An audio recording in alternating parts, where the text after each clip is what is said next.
तर का म्हणता मंडळी, हे माझे मुंबईचे काही मित्र आहेत, हे प्रियाचं घर आहे आणि प्रियानं रात्री जेवणासाठी आम्हाला इन्व्हाइट केलं नाही। आम्ही तिघे लोक आहोत। पहा आता हे काहीतरी बनवत आहे। मेरे सामने माता में गाली देगा तेरे को। एक मिनट दिखाने को चिकन में नहीं बकरे का मुंडी है वो। ये क्या है? तिल चटनी बना रही हूँ ना, काट कर। ये तुम लोग नागपुर वाले सब मिर्ची बहुत स्पाइसी खाते हैं ना। प्रिया मुंबईमध्ये एक मोमोजचा ठेला बी चालवते। तर ते सांगते का नागपूरचे जेव्हा बी लोक आहेत तेव्हा ते मोठ्यान तिखट खाते आणि वरून तिखट सोडायला सांगतात, कारण इला माहीत आहे का मी बी बहुत तिखट खातो। तर हे त्याला सांगते, माझा बी एक मित्र आहे तो बी बहुत तिखट खाते म्हणून।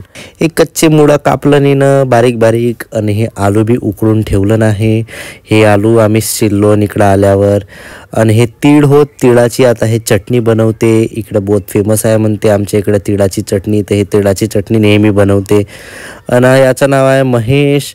हा खात आहे तिखट लागला म्हणते आणि मस्त खात आहे लसूण। पहा तरी ऐक नाही, लसूण खाताच खाताय आणि नाकातून पाणी काढत आहे। कहाँ गया रे वो? ये तेरी टी शर्ट तो बहुत अच्छी लगती है। कौन सा चुतिया लोग का काम है यार, ये ऐसा करके मेरा घर पे मसाला करने का साला। पता है तुझे, अभी ये देख रोटी बनाएगा ये, इसमें दादा ये नेपाली का ट्रेडिशनल रोटी है। ओके। नहीं, खाना तो बन जाएगा बट ये रोटी भी। कितना टाइम हुआ? बहुत टाइम हुआ क्या? हा तिच्या घरून आलेला मिरचीचा लोणचा आहे आणि हा तिच्या घरून खिडकी अशी दिसते। पा उजव्या साईडला समुद्र आहे आणि हे मुंबईचे लोक झोपतच नाही बापा, दिवस रात्र येते असेच चालत राहतात गाड्या। आज थंडी थंडी हवा चालू आहे आणि हिच्याकडं बहुत फेमस आहे हे सेल रोटी। आता हे सांगल का इथं काय काय टाकलं आहे, मी तर पहिल्यांदा खाणार आहे सेल रोटी, का होते ना का नाही पाहू। हाँ, उसमें राइस फ्लोर, चक्की का आटा, उसके बाद 1 केजी दूध, फिर उसके बाद वो भुना हुआ शक्कर, और फिर उसके बाद घी, फिर उसके बाद क्या डालते हैं वो जो सोप रहता ना वो, और नारियल। इसमें इतना सारा डाला? हाँ, तो अभी रोटी देखना कितना टेस्टी बनता है। क्या बोलते इसको?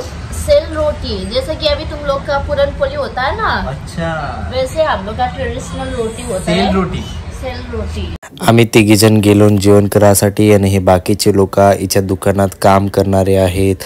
हिने ऑलरेडी एवढा सामान बनवलं नाही एवढा खायचा आणि आम्ही बी मदत करू लागत आहोत, कारण रात्र खूप झाली आहे आणि लवकर जेवण करून घरी बी जायचं आहे, त्याच्यामुळे आम्ही सगळे मदत करत आहोत इथे।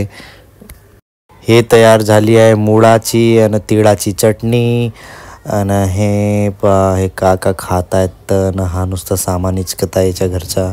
आणि हिनं अजून एक हे अशी चटणी बनवलं, पा किती टेस्टी दिसत आहे। आणि हा हे सेल रोटी, तुम्ही म्हणाल का हा काव बापा गोला गोला दिसत आहे, तर मी पहिले शॉकच झालो हा का बनवत आहेत ते। पा हिला म्हणते सेल रोटी।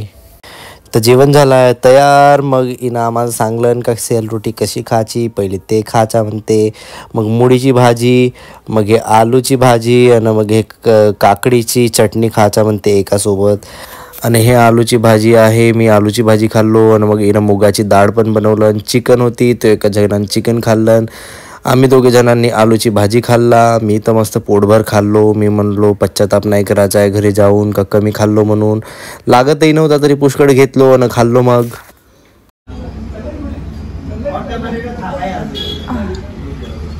Thank you Priya, thank you so much, खूप छान आहे। एवढा सारा बनवला प्रियाने माझ्यासाठी। आज तक प्रिया को कितनी बार खिलाया खाना?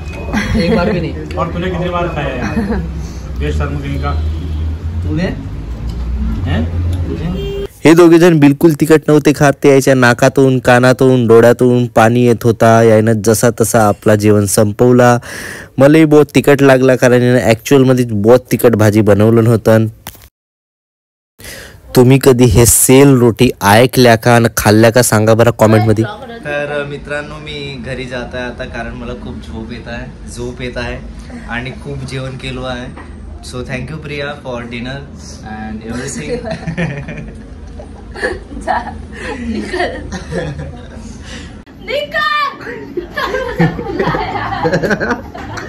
चलो बाय गाइज. आता मी घरी जाता. व्हिडिओ आवडला असेल तर लाईक करा, सबस्क्राईब करा. Bye bye.